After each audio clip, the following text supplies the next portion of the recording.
HRP human resource planning मानव संसाधन नियोजन प्रक्रिया का अब हम मॉडल देखते हैं या उसका प्रोसेस क्या है।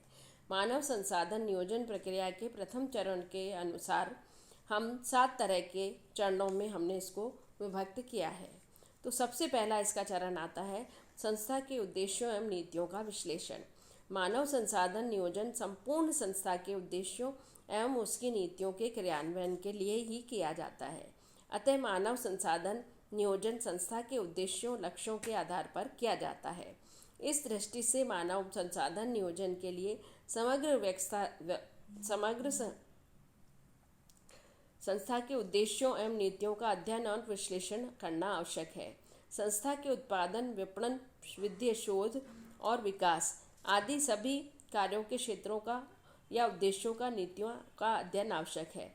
इनके अध्ययन में हम विश्लेषण में संस्था के तकनीकी, प्रतिस्पर्धी, वैधानिक, राजनीतिक, आर्थिक वातावरण की भी प्रारंभिक जानकारी हो जाती है। इससे मानव संसाधन नियोजन करने में सुविधा व आसानी उपलब्ध होती है। इसके बाद हम लेते हैं मानव संसाधन के विभाग के उद्देश्यों का स्पष्टीकरण। संस्था के उद्देश्यों का अध्ययन करने के बाद मानव संसाधन विभाग के उद्देश्यों का निर्धारण और स्पष्टीकरण भी कर लेना चाहिए। ये उद्देश्य मानव संसाधन के उपयोग एवं नियोजन से संबंधित होने चाहिए। ये क्या होने चाहिए? तो इसमें सबसे पहले संस्था के रिक्त पदों की पूर्ति आंतरिक कर्मचारियों की पदोन्नति से अथवा बाह्य स्रोतों की भर्ती से की जानी चाहिए। मानव संसाधन नियोजन के उद्देश्यों में प्रशिक्षण और विकास की भूमिका क्या होगी, यह तय किया जाना चाहिए। मानव संसाधन नियोजन में श्रम संघ की ओर से बाधाएं तो नहीं हैं, यदि हैं तो इन बाधाओं को किस प्रकार से दूर किया जा सकता है, यह तय करना पड़ेगा। कर्मचारी कार्य को किस प्रकार समृद्ध किया जा सकता है, दैनिक एवं नीरस कार्यों को बंद कर देना चाहिए या जारी रखना चाहिए। संस्था को प्रतिस्पर्धी बनाने के लिए कर्मचारी की संख्याओं को किस प्रकार घटाया जा सकता है। संस्था के उत्पादन एवं अन्य कार्यों को किस सीमा तक स्वचालन या कंप्यूटरीकरण किया जा सकता है, जिसके कारण बेरोजगार हुए व्यक्तियों का क्या व्यवस्था की जा सकती है। अनुकूल और लोचशील कर्मचारियों की निरंतर आपूर्ति सुनिश्चित करने के लिए क्या उपाय किए जा सकते हैं। नेक्स्ट इसमें स्टेप आता है मानव संसाधन की मांग का पूर्वानुमान लगाना। मानव संसाधन नियोजन का नेक्स्ट स्टेप है कि मानव संसाधन का मांग का पूर्वानुमान किया जाता है। इसमें पूर्वानुमान 2 तरीके से किया जाता है। पहला, भविष्य में कितने कर्मचारियों की आवश्यकता है। दूसरा, भविष्य में आवश्यक कर्मचारी किन किन योग्यताओं से युक्त होंगे।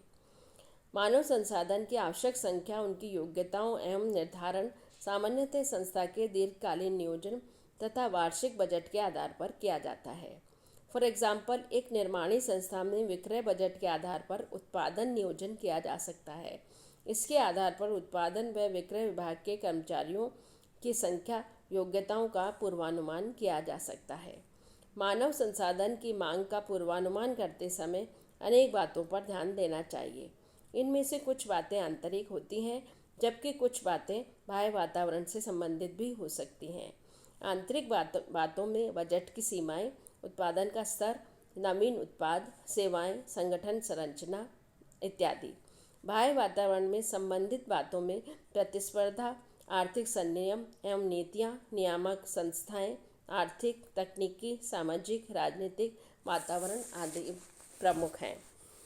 नेक्स्ट स्टेप आता है मानव संसाधन आपूर्ति पूर्वानुमान लगाना। मानव संसाधन की मांग के पूर्वानुमान लगाने के बाद उसकी आपूर्ति की स्थिति का पूर्वानुमान लगाया जाता है। मांग का पूर्वानुमान लगाने के बाद उसकी आपूर्ति की स्थिति का पूर्वानुमान इस प्रकार से किया जाता है कि संस्था के भीतर और बाहर से कितने कर्मचारी उपलब्ध होंगे और वो उनकी इस संख्या से कर्मचारी की संख्याओं को घटाया या बढ़ाया भी जा सकता है। तो इसमें हम इन बातों का ध्यान रखेंगे। अनुपस्थित रहने वाले कर्मचारियों की संख्या में स्थानांतरण व पदोन्नति के कारण कर्मचारियों की संख्या में होने वाली घटबढ़, कार्यशील घंटों के अपव्यय में उत्पन्न कमी, कार्यशील घंटों में परिवर्तन के प्रभाव से हुई घटबढ़, कार्य की दशाओं में परिवर्तन प्रभाव से हुई घटबढ़, इन सब बातों का इसमें ध्यान रखा जाता है। मानव संसाधन आपूर्ति का पूर्वानुमान लगाने के लिए विद्यमान मानव संसाधनों का विश्लेषण करना पड़ता है। सबसे पहले विद्यमान मानव संसाधनों का विश्लेषण करने के लिए विद्यमान कर्मचारियों में से प्रत्येक के चातुर्य योग्यताओं का अध्ययन किया जाता है। यह एक प्रकार के विद्यमान कर्मचारियों के चातुर्य योग्यता का अंकेक्षण है। गैर प्रबंधकों के अंकेक्षण में चातुर्य सूचियां तैयार की जाती है, जबकि प्रबंधकों के लिए प्रबंध सूचियां तैयार की जाती हैं। इस प्रकार प्रत्येक कर्मचारी के चातुर्य योग्यता की लिस्ट बना ली जाती है। सेकंड, आंतरिक आपूर्ति स्रोतों का विश्लेषण करना। संस्था के विद्यमान कर्मचारियों के चातुर्य योग्यताओं के संबंध में जानकारी प्राप्त होने के बाद नियोजक आंतरिक आपूर्ति स्रोतों का अध्ययन करता है। इससे यह ज्ञात हो जाता है कि आंतरिक स्रोतों से कितने कर्मचारियों की आपूर्ति संभव हो सकेगी। ऐसा विश्लेषण करने के लिए भी हम बहुत सारे तरीकों या विधियों को अपना सकते हैं, जैसे इनफ्लो और आउटफ्लो। इस विधि में यह ज्ञात किया जाता है कि एक निश्चित सीमा में संस्था में कितने कर्मचारी आ सकते हैं तथा कितने संस्था को छोड़कर जा सकते हैं। तो इस तरह से इनफ्लो और आउटफ्लो को से हम कर्मचारियों की संख्या को ज्ञात कर सकते हैं। कार्य की दशाएं या अनुपस्थिति। कार्य दशाएं अनुपस्थिति की दर भी आंतरिक स्रोत से कर्मचारी की आपूर्ति को प्रभावित करती है। कार्य दशाओं में हम कार्य के घंटे, एक से अधिक पारियों में कार्य, ओवरटाइम कार्य, अंशकालिक कर्मचारियों की संख्या, साप्ताहिक अवकाश, सवेतन अवकाश इत्यादि को शामिल करते हैं। इन सबसे कर्मचारियों की आपूर्ति प्रभावित होती है। इस प्रकार अनुपस्थिति की दर भी कर्मचारी की आपूर्ति को प्रभावित करती है। अनुपस्थिति की दर को ज्ञात करने का फार्मूला ये है कि अनुपस्थिति की दर इक्वल टू कर्मचारियों की संख्या माइनस कार्य दिवसों की हानि अपॉन औसत कर्मचारियों की संख्या मल्टीप्लाई बाय कार्य दिवसों की संख्या मल्टीप्लाई बाय 100। अनुपस्थिति की दर को ध्यान में रखकर अतिरिक्त कर्मचारियों की नियुक्ति करने पर विद्यमान कर्मचारियों की आपूर्ति को बनाया रखा जा सकता है। फिर हम इसमें देखते हैं उत्पादकता का स्तर। विद्यमान कर्मचारियों की आपूर्ति उनकी उत्पादकता से भी प्रभावित होती है। यदि श्रमिकों की उत्पादकता बढ़ती है तो विद्यमान कर्मचारियों की कम कर्मचारियों से उत्पादन लक्ष्य को पूरा किया जा सकता है। फलतः वर्तमान उत्पादन लक्ष्य को प्राप्त करने के लिए भविष्य में हम कम कर्मचारियों की आवश्यकता होगी। नेक्स्ट इसमें आता है अन्य विभागों या पदों से आपूर्ति। प्रत्येक संस्था में कई विभाग होते हैं, अन्य विभाग होते हैं, अन्य पद भी होते हैं, वहाँ भी कर्मचारी आते हैं। तो ऐसा पदोन्नति या स्थानांतरण करने के कारण होता है। इससे भी आंतरिक स्रोत से आपूर्ति प्रभावित होती है। बाह्य स्रोतों से आपूर्ति का विश्लेषण करना। जब संस्थाएं विकास एवं विस्तार करती हैं तो आंतरिक स्रोतों से कर्मचारियों की आपूर्ति पर्याप्त रूप से नहीं हो पाती है। ऐसे बाह्य स्रोतों से आपूर्ति सुनिश्चित करनी पड़ती है। आपूर्ति के समय बाह्य स्रोत अनेक प्रकार के होते हैं। प्रत्येक संस्था में अपनी सुविधा एवं आवश्यकताओं के अनुसार उनमें से किन्हीं एक या अधिक स्रोतों का आवश्यक कर्मचारियों को प्राप्त कर सकती है। इसके बाद हम देखते हैं मानव संसाधन आवश्यकताओं का निर्धारण करना। मानव संसाधन की मांग और तथा आपूर्ति की स्थिति का विश्लेषण कर लेने के बाद